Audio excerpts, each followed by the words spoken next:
Hey, Sean, what's going on? I got a quick question. Hot or cold climate? But before we get into that, I want to respond to your initial question. Should we buy physical copies for games? Now, I am a huge nerd about this. So similar to the divided country, like the more political one where I did it, this isn't going to be a 40-minute video, hopefully, especially since I got to go to work in an hour.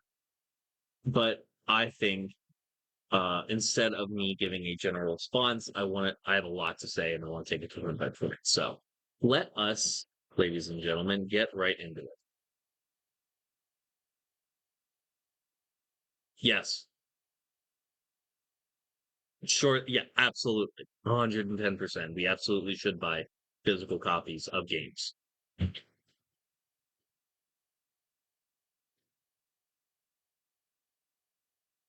We're going to just fast forward a little bit to is the initial question.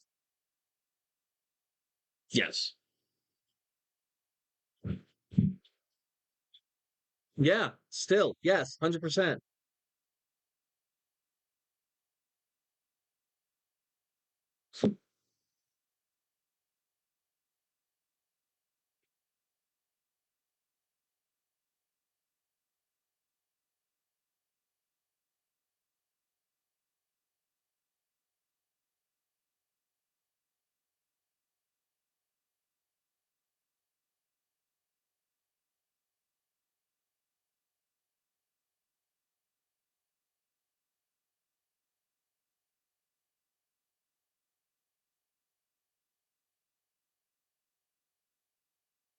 Exactly. And by the way, that is now not even Nintendo is starting to make that the same way. Nintendo uses cartridges. Cartridges have the capacity to hold entire fucking games, hundreds of gigabytes of data on their cartridges, and they are electing to not actually do it.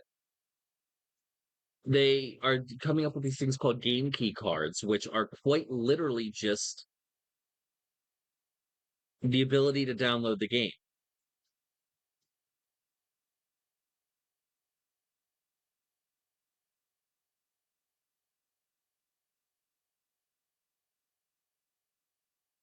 So, yes and no. So the CDs have a percentage of the playable game on the system. You can't really access it unless you like throw it into a computer program and like yoink it out. But all of these discs do have some playable data on the game, on the disc rather.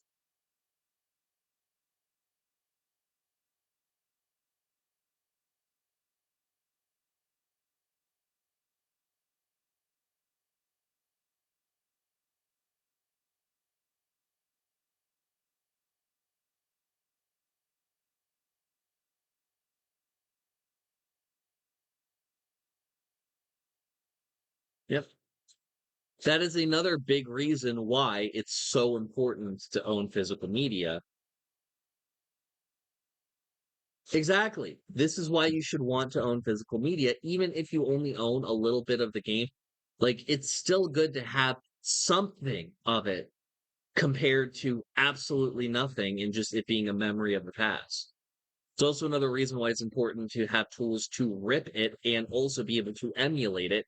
Like emulation and stuff like that can be used for piracy, yes, but it's more important as a games preservation tool, especially since companies have shown repeatedly that they don't care to maintain these experiences or even keep them around. Nintendo is notorious for this.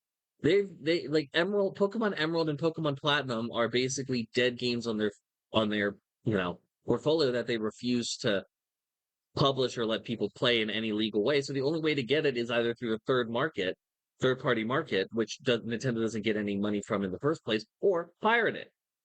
And Nintendo is so anti-piracy at this point, even though most people who do pirate Nintendo games aren't pirating current Nintendo games. Most people will buy the consoles and play the current versions of the game. They will only play old versions of games that aren't legally available. Gabe Newell said it himself. Piracy is not a pricing issue, it's an accessibility issue. Period. And Nintendo has gotten so craven about it that they literally have their micro board, their circuit board in the Switch 2 to only work on certain electrical frequencies. And if it works on it, if it, like a different electrical frequency is picked up from any peripheral or with the board at all, it'll break.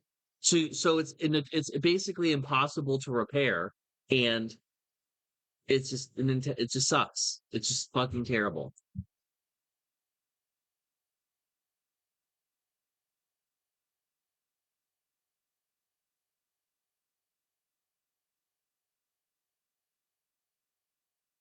Exactly.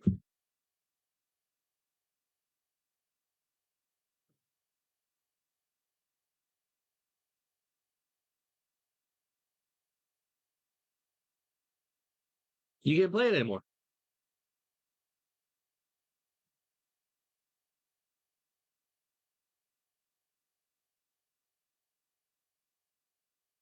Exactly.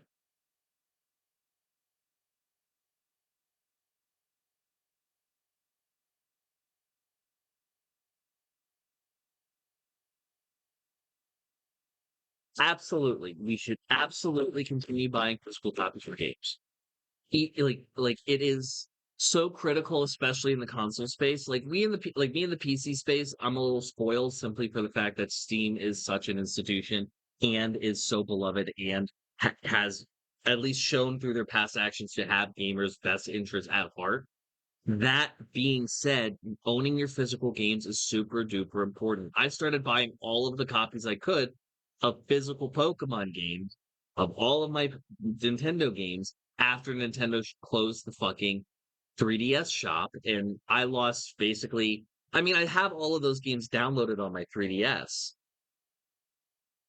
But if I lose that 3DS or it breaks, I don't have any copies of Omega Ruby, Alpha Sapphire, XY, Sun and Moon, uh, Ultra Sun, Ultra Moon. I own them all. So, it really, really genuinely comes down to, Nintendo does make good games that are games like that are just good with no microtransactions or exploitative, or even if they do, that's not exploitative like they were in like other games are. But they are just so they treat their fan base with a level of revision and scorn that is disgusting. And it is super important to own physical games, if of no other game, then certainly just Nintendo games. It's it's it's critical. It's super important. Now on to the actual question of this video. So on to the question. Hot or cold, Sean? And what do I mean by that? Would you rather live in a place that is perpetually hot or perpetually cold? I question this because at the time of recording this, am having I am at a crossroads. I either have the option to stay in my good old home of Wilmington, Delaware. I have the option to move up to New York, or I have the movement to move somewhere in a different part of the country, maybe somewhere warmer. And for me, as somebody who has at time lived in multiple different parts of the country, in multiple different climates, in multiple different seasons, I have to say that I'm somebody who enjoys a colder climate. Maybe it's because the colder climate makes a more resilient person. Maybe a colder climate makes a better community. I don't know. I just know that there's something that warm weather perpetually year round does to people's heads that makes them crazy, given everything I saw living in Southern California and in Florida. Therefore, I think I'd probably like New York's looking pretty enticing. The only thing keeping me from moving up there, honestly, is I like black and brown women, and that place is so snow bunny now. Well, what can you do? But yeah, Sean, I'm curious, hot or cold? And to the person watching this, both your community and mine, What about y'all? Would you prefer a hot or cold? Or if a different climate at all based off of where you're currently living? Let me know down in the comments below. And Sean, see you next time.